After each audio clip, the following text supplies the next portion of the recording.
हरियाणा में विधानसभा चुनाव का बिगुल बज चुका है। सभी राजनीतिक पार्टियां तैयारियों में जुटी हुई है, तो वहीं चुनावी प्रचार भी देखने को मिल रहा है और साथ ही तंज भी देखने को मिल रहे हैं। अगर बात की जाए बीजेपी, कांग्रेस और आम आदमी पार्टी की, तो आपस में तीखे तंज भी नजर आ रहे हैं। कहीं ना कहीं आप देख सकते हैं किस तरह से चुनावी प्रचार, चुनावी माहौल जो है वो गर्म होता हुआ नजर आ रहा है। अगर बात की जाए आम आदमी पार्टी की, तो आम आदमी पार्टी ने भी सभी सीटों पर अपने उम्मीदवार घोषित कर दिए हैं।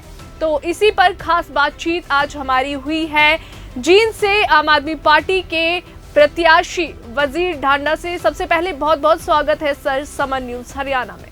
Thank you madam, thank you. Sir, Haryana में विधानसभा चुनाव है और सभी तैयारियां पूरी हो गई है या अभी कुछ बाकी रहती है? दंगल सज चुका है, कैंडिडेट मैदान में आ चुके हैं। तीनों पार्टियां, राष्ट्रीय पार्टियों के उम्मीदवार मैदान में हैं और तिकोना मुकाबला हो चुका है। और ज्यों-ज्यों आगे बढ़ेगा, आम आदमी पार्टी जीत की ओर बढ़ेगी। जी, दिल्ली के सीएम अरविंद केजरीवाल जी बाहर आ गए हैं जेल से, और लेकिन उन्होंने इस्तीफे का ऐलान भी किया है। इसका क्या कारण है? राष्ट्रीय संयोजक है पार्टी के, पूरे देश में उन्होंने प्रचार करना है।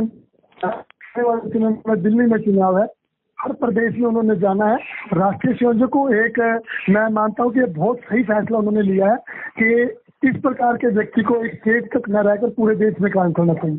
ये उनके, मैं फैसले को जो है वो सैल्यूट करता हूँ और उनको जो है प्रणाम करता हूँ।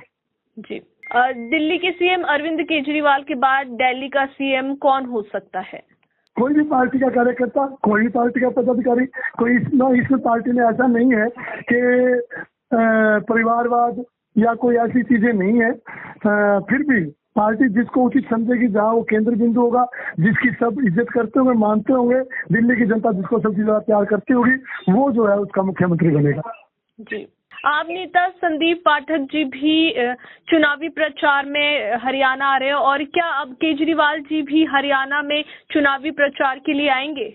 क्यों नहीं आएंगे? राष्ट्रीय पार्टी है, आम आदमी पार्टी बड़े जोरों शोरों से हरियाणा में आम चुनाव लड़ रही है और राष्ट्रीय संयोजक जो है वो हर विधानसभा पे आएंगे और बहुत ही मजबूती से चुनाव लड़ेंगे। जी, पर बीजेपी तो आरोप लगा रही है कि हरियाणा में आम आदमी पार्टी का कोई वजूद है ही नहीं, यहाँ पर सिर्फ कांग्रेस और बीजेपी का मुकाबला है। देखिए, आरोप लगाना, कहना ये अलग बात है, बट आप ये सोचिए कि अगर वजूद नहीं है तो इतने डरे हुए क्यों हैं? अगर आम आदमी पार्टी का वजूद ही नहीं है तो वो इतने डरे हुए क्यों हैं? आम आदमी पार्टी सरकार बनाने जा रही है मैडम। जी, कांग्रेस और आम आदमी पार्टी के गठबंधन को लेकर भी काफी बयानबाजी नजर आई। बीजेपी ने कहा कि अब गठबंधन पहले हो रहा था, अब नहीं हो रहा। इस पर क्या कुछ कहेंगे? देखिए, हरियाणा की जनता की भावना थी कि बीजेपी को हराना है। जनता की भावना के अनुकूल आम आदमी पार्टी ने कांग्रेस से गठबंधन और कांग्रेस ने आम आदमी पार्टी से गठबंधन चाहा था, परंतु ये कांग्रेस का जो है अहम था, घमंड था। कांग्रेस के घमंड तोड़ने के लिए जो है हम चुनाव में आए हैं और अब 90 की 90 विधानसभा सीटों पर हम बहुत जबरदस्ती से चुनाव लड़ रहे हैं। जी, संदीप पाठक जी का भी एक बयान सामने आया। उन्होंने कहा है कि कांग्रेस और भाजपा के सत्ता में रहने के बावजूद हरियाणा में बेरोजगारी क्यों है, तो इस पर क्या कुछ कहेंगे? देखिए, इन्होंने इस तरफ ध्यान ही नहीं दिया। इन्होंने जात पात, धर्म और क्षेत्रवाद की राजनीति की है।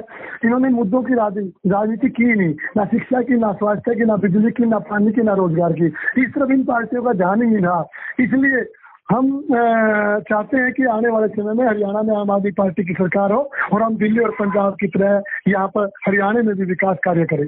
जी, अगर आपकी पार्टी सत्ता में आती है तो कौन से प्रमुख मुद्दे रहेंगे जो आप उठाएंगे? श्री अरविंद केजरीवाल जी ने 5 गारंटी देके हमें भेजा है। शिक्षा, स्वास्थ्य, रोजगार, महिलाओं का सम्मान और बिजली फ्री। 24 घंटे बिजली होगी और फ्री होगी।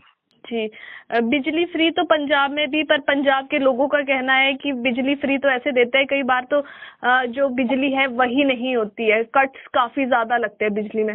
हरियाणा से कम, हरियाणा में इतनी महंगी बिजली है, बहुत कट है। पंजाब में हम 24 घंटे बिजली दे रहे हैं और फ्री दे रहे हैं। पंजाब के लोग बहुत खुश हैं इस बात। जी, हरियाणा में जो हरियाणा के सीएम नायब सैनी उन्होंने भी कहा है कि जो आम आदमी पार्टी है वो नहीं आ सकती क्योंकि उसका कोई वजूद ही नहीं है हरियाणा में, सिर्फ कांग्रेस और बीजेपी है जो टक्कर में है। उनको पता है कि अगर आप आम आदमी पार्टी का बार बार नाम लोगे तो आम आदमी पार्टी आपको हरा देगी, क्योंकि कांग्रेस को वो कहीं नहीं देखते, इसलिए कांग्रेस को मोहरा बना रहे हैं। आम आदमी पार्टी से ही भारतीय जनता पार्टी डरती है। नरेंद्र मोदी जो है वो केवल केजरीवाल जी से डरते हैं, किसी से नहीं डरते। उनका डर साफ है। जिस प्रकार की उन्होंने संस्थाओं को जो हमारी सरकारी संस्थाएं उनका दुरुपयोग करके जो है हमारे नेतृत्व को, हमारे राष्ट्रीय स्वयंसेवक को जेल में डाला था, इससे साफ है कि मोदी जी केवल केजरीवाल जी से डरते हैं। जी, इस पर क्या कुछ कहेंगे? एक आखिरी सवाल, सीएम सैनी ने इस बार एमएसपी पर जो एमएसपी के लिए घोषणाएं की है और साथ ही अग्निवीरों के लिए भी घोषणाएं की है, इस पर क्या कुछ कहेंगे? पिछले एमएसपी दे रहे हैं जो हरियाणा में उगती नहीं, क्या मतलब है? लोगों को ये जुमले पकड़ाते हैं, झूठ बोलते हैं, जुमलों की सरकार है, झूठी सरकार है, घोषणाएं की सरकार है, और नायब सैनी तो केवल घोषणा मंत्री है, इसके अलावा कुछ नहीं है। जी, बहुत बहुत शुक्रिया हमारे साथ जुड़ने के लिए।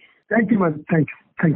तो सुना आपने क्या कुछ कहा जींद से आम आदमी पार्टी के प्रत्याशी वजीर ढांडा ने। उन्होंने कहा कि जो सीएम केजरीवाल ने ऐलान किया है कि वे इस्तीफा दे रहे, अपने पद से इस्तीफा दे रहे, मुख्यमंत्री पद से इस्तीफा दे रहे, वे एक ठीक निर्णय उन्होंने लिया है, वे सही साबित है, क्योंकि अभी चुनावी प्रचार में होना भी जरूरी है। एक स्टेट तक ही सीमित नहीं रह सकते, बाकी स्टेट्स का भी देखना जरूरी है। साथ ही उन्होंने ये भी कहा है कि सीएम केजरीवाल के इस निर्णय को वे सैल्यूट करते हैं।